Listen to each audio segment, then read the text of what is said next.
Bigos, a hunter's stew from the cold forests of old Poland. Not one recipe, but 1,000. Every house keeps its own. Every pot a little different from the one next door. Sauerkraut and fresh cabbage, smoked meats and kielbasa, left to stew down slowly and grow deeper each day it returns to the fire. A dish so loved that an old poem once paused just to sing of it. There is no hurrying, Bigos. It is not a stew you cook. It is a stew you keep. The old wisdom is simple. It is never so good on the first day as it is on the second, and never so good on the second as on the third. So the pot goes back to the stove, morning after morning. The flavors settle, the smoke sinks in, and a stew that seemed finished last night is deeper and softer and rounder by the time you sit down again. Servings, 6. 30 minutes to prepare. 3 long hours on the fire. And what goes in? 2 pounds of sauerkraut, a pound of fresh green cabbage, an ounce of dried porcini mushrooms, half a teaspoon of juniper berries, 2 tablespoons of tomato paste, a pound of kielbasa, a pound of smoked pork shoulder, half a cup of pitted prunes, half a teaspoon of caraway seeds, and half a teaspoon of salt. 3 cups of beef broth, and 2 tablespoons of lard to begin it all. Begin with the mushrooms. An ounce of dried porcini dropped into 1 cup of warm water. Let them sit 20 minutes. Slowly they soften. Slowly they let their color bleed into the water. When they are tender, lift them out and chop them. But keep the dark water they leave behind. That liquid is half their gift. We will pour it back in later. Now the fat. 2 tablespoons of lard, melting across a heavy pot over medium heat. In goes a pound of smoked pork shoulder, cut into pieces, and a pound of kielbasa, sliced thick. Let them sear. Do not stir them too soon. Give them 8 minutes until the edges brown and catch, and the whole kitchen begins to smell of smoke and rendered fat. Then the 2 cabbages. This is the heart of Bigos, the meeting of the fresh and the soured. A pound of green cabbage shredded fine, and 2 pounds of sauerkraut, kapusta kiszona, drained and laid on top. One is sweet and green, the other is pale and sharp and sour. Fold them down into the meat. They will look like far too much at first, and then, slowly, they begin to fall. everything else.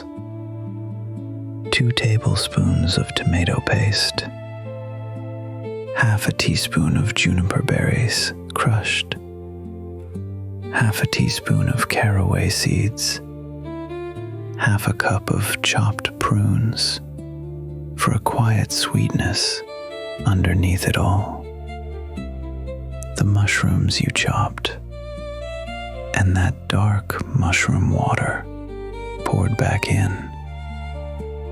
Then 3 cups of beef broth over everything.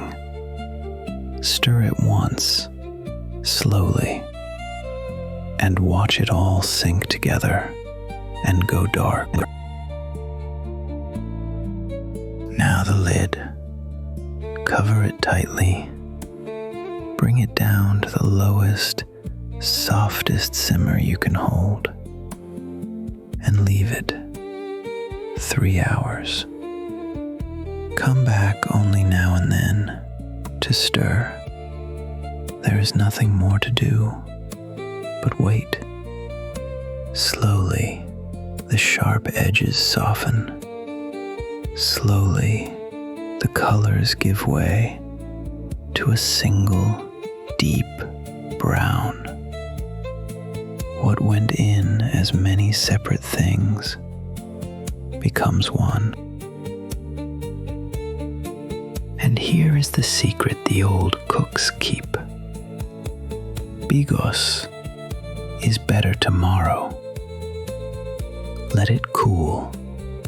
Let it rest overnight in the cold. And the acid and the smoke go deeper still, all the way through. A pot of Bigos is not made in an afternoon. It is made over days, reheated and reheated, and each time a little more itself. This is old food. It comes from the great forests of the north, from the days of the hunt, when the nobles of the old Polish and Lithuanian lands would ride out for game. Whatever they caught went into the pot, and the pot went with them, carried between camps, set again over each new fire, reheated so many times that no one could say quite when it had first been made. A stew with no single beginning. They called those hunting nobles the Schlachter. Schlachter. And this was their food of the forest. The name itself, Bigos, is argued over even now. Some hear an old German word inside it. Some hear something older and long since lost. No one can say for certain. It belongs now to Mazovia and Podlasie. Mazovia, Podlasie, the flat wooded country of Poland's east, where the winters are long, and a stew that keeps is a kind of wealth. Then the borders moved. For more than 100 years, Poland was divided, carved up among empires, erased from the maps entirely. But the food did not vanish with the country. In kitchens and in memory, Bigos stayed exactly what it was. And when families left for far shores, they carried it in their hands and in their recipes. A stew became a way of holding on to a home the maps no longer showed. And so, it survived. Today, Bigos is Poland's winter table. It simmers through the shortest days, through Christmas, and on into the new year.